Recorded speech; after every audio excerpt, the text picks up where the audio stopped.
संस्थान उद्घाटन, कुशल चालकों की कमी, सुरक्षा प्रभावी परिवहन क्षेत्र के संभावित रोजगार अवसर पैदा करने के लिए। ये देखिए, ये एनएच पर उद्घाटन हुआ। और जब आपका सबसे पहले उद्घाटन हुआ तो ड्राइवर की कमी कैसे हो गई? पहला 5-6 सवाल है मेरे रूडी जी से। रूडी जी हमारे भाई हैं। चालू करें? हाँ, 5-6 सवाल है मेरे रूडी जी से। जब आपने खुद करोड़ों का पैसे का लागत से शुरू हो गया प्रशिक्षण की, आपने ड्राइवर प्रशिक्षण केंद्र बनाया, भारत सरकार के मंत्री, उप मुख्यमंत्री सुशील मोदी, रूडी जी खुद, सभी लोग उद्घाटन किए, तो इकलौता प्रशिक्षण केंद्र बंद क्यों हो गया? क्यों? पैसा कहाँ गया? एक दूसरी चीज, रूडी जी से मेरा आग्रह है कि आप गाली दें हमको, राजनीति के हैं। मैं ऑडियो नहीं सुनाऊंगा। एक ऑडियो में न तो उनके लोग कह रहा कि अब अंतिम है उनका, गाली गलौज तक है, वो जरूरत होगी तो मैं आपको सुना दूंगा। उनके राइट हैंड और लेफ्ट हैंड जो है वो गाली गलौज कर रहे हैं कहीं फोन पर। जितने अभ्रम शब्दों का, यदि मुझे गाली देने से और पप्पू यादव को मरवा देने से, यदि एम्बुलेंस फ्री हो जाए बिहार में और दवाई और नर्सिंग होम, तो मरवाने की जरूरत नहीं पड़ेगी, हम खुद ही आत्महत्या कर लेंगे। आप चिंता ना करिए, या हम ही संन्यास ले लेंगे, बिहार छोड़ देंगे, कसम खा लेंगे कि कभी हम आएंगे ही। तीसरी चीज, उन्होंने पत्र में लिखा कि हमारे और एम्बुलेंस चल रहे हैं, ये एम्बुलेंस ड्राइवर का नहीं। तो पहले तो आप ये बताइए कि ये सरकार का पैसा है, जनता का पैसा है, डीएम इसके अथॉरिटी स्लिप होते हैं, वो सिग्नेचर करते हैं। आप इसको कहीं कैसे लगा सकते हैं? आप सिर्फ रिकमेंड कर सकते हैं। आप इसको किसी पंचायत में निजी लोगों के घर पे नहीं दे सकते हैं, किसी मुखिया के हाथ में नहीं दे सकते हैं।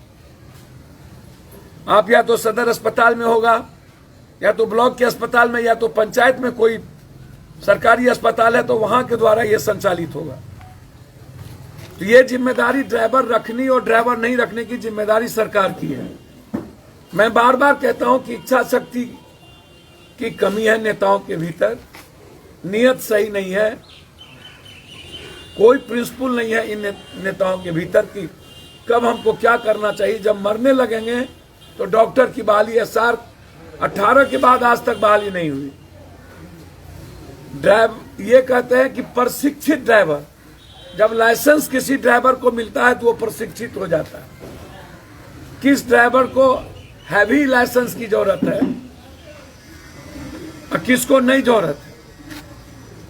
चौथी चीज, ये अपने ऑफिस में और अपनी बड़ी बड़ी तस्वीर लगा करके जयप्रभा अस्पताल, जहां सरकार का पैसा लगा, उसको इन्होंने कार्यालय बना लिया। कभी डॉक्टर और कभी एक भी वहां कर्मचारी नहीं रहे। इनके वर्कर वहां ऐशो आराम की जिंदगी जीते हैं, और वहां पर ये लगभग 38 से 39 एम्बुलेंस लगा के रखे हुए हैं। और एम्बुलेंस जो है इनके निजी मुखियाओं के घर पे है। ये एम्बुलेंस इसलिए लौटा लिया गया कि अगले लोकसभा में जो मुखिया इनको वोट नहीं दिए, उनके यहां से एम्बुलेंस लौटा लिया। चुनाव के ठीक 1.5 से 2 महीना के बाद, अगले कोरोना वायरस में भी 13 महीना पहले ये एम्बुलेंस वहीं लगी हुई थी। मैं इन्हें चुनौती देता हूं कि यदि सच में वो बता दे, भाई आपको तो कोई इलाज होगा नहीं, मंत्रिमंडल से आपको हटा दिया भ्रष्टाचार के आरोप में, तब भी आप थतराई करते हैं। आप जहां के चेयरमैन MP लोग के क्लब के बने हैं, वहां भी घोटाला, तब भी आप थतराई करते हैं। पर्यावरण में NGO आपका जांच होना चाहिए, तब भी आप थतराई करते हैं। आप के बारे में आप किस किस को क्या किए हैं मैं उस पर नहीं जाऊंगा, आपके तरह मैं ओछा नहीं हूं। कभी बीपीपा के भरोसे, कभी जनता दल कभी बीजेपी के भरोसे अनुकंपा पर जीतने वाला, जिनका अपना कुछ हो ही नहीं। अब वो हमें राजनीति तो मोदी जी भी करते हैं बनारस में आके, राजनीति तो गुजराल जी भी आके चुनाव लड़े। हिंदुस्तान का शरद जी से लेके मधुलिमय, मुफ्ती मोहम्मद सईद, एमजे अकबर, चंद्रशेखर जी, अटल जी, जौहर साहब, शरद यादव, सब बिहार को और देश में सब जगह जाते हैं। देश में कोई, हमारी डेमोक्रेसी सबको इजाजत देती है सब जगह जाने की, और हम एक पार्टी के हैं।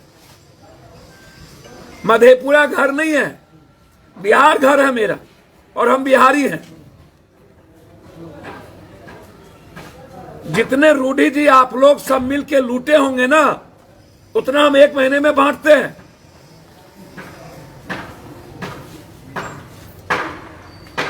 एम्बुलेंस की बात करते हैं, छपरा में जितनी घटना घटी, पप्पू यादव ने 50,000 से लाख लाख रुपया पहुंचाया, और वो सारे प्रूफ के साथ।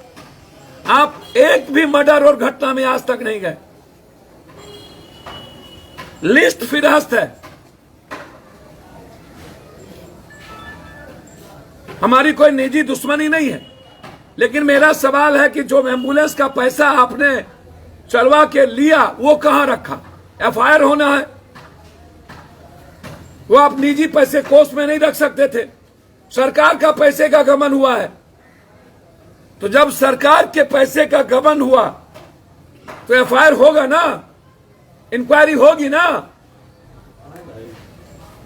और जब आपको ड्राइवर नहीं हो सकता,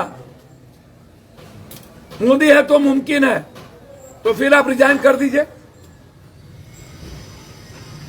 आप जैसे लोगों को छपरा के लोगों ने कृपा कर दिया, आशीर्वाद दे दिया कि आप 3-3 बार सांसद हो गए, और वो भी इसीलिए सांसद हुए कि लालू यादव जी के कारण। ये दो धारा के बीच आप सांसद हुए, नहीं तो आप किसी कारण से नहीं होते, राजद के कारण।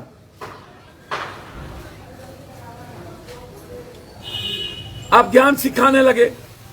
एक दिन पहले आपने चिट्ठी लिख दी 6 तारीख को, हम गए 7 को 6 का चिट्ठी।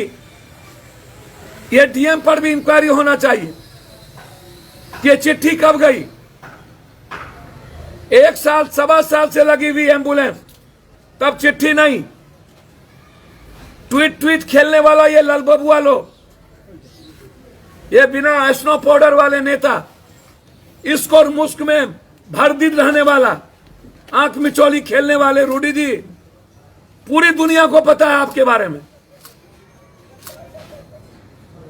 क्या क्या रंग रंगेलियां मनाते हैं आप लोग, और कहां कहां मनाते हैं। अब कितना आरोप लगा, वो भाजपा को पता है। सूप बाजे तब बाजे, चलनियों बाजे।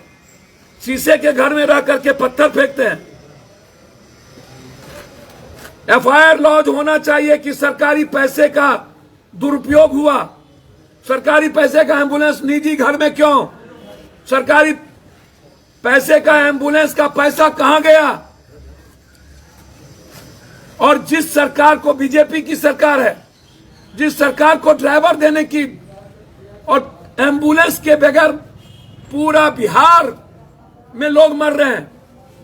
पूर्णिया से सिल्लीगुड़ी 24,000, पटना 30,000, दरभंगा से पटना 16,000, 20,000, पूरा बिहार मर रहा हो। ये क्या है? क्यों खोले आप ये? क्यों खोले? ट्रेनिंग कॉलेज खोलने की जरूरत क्या थी? और सरकार क्यों सोई हुई थी? इससे पता चलता है कि सरकार बिहार को मारने में, बिहार की जनता को मारने में कोई कसर बाकी नहीं रखा। पटना में 1 किलोमीटर का एम्बुलेंस 12 किलोमीटर, 12,000, और इंटायर क्रिमिनल एम्बुलेंस चलाता है, माफिया, गोली बारूद होती है। क्यों 18 रुपया? सरकार से मैं मांग करता हूं, कोरोना पेशेंट को एम्बुलेंस फ्री किया जाए। कंप्लीट फ्री किया जाए। लोग जिंदगी और मौत की जिंदगी जीते हैं, जिंदगी तबाह हो चुकी, पैसे नहीं है घर में, लेकिन एम्बुलेंस वाले जब तक पैसा नहीं लेते तब तक लाते नहीं और रास्ते में मार देते।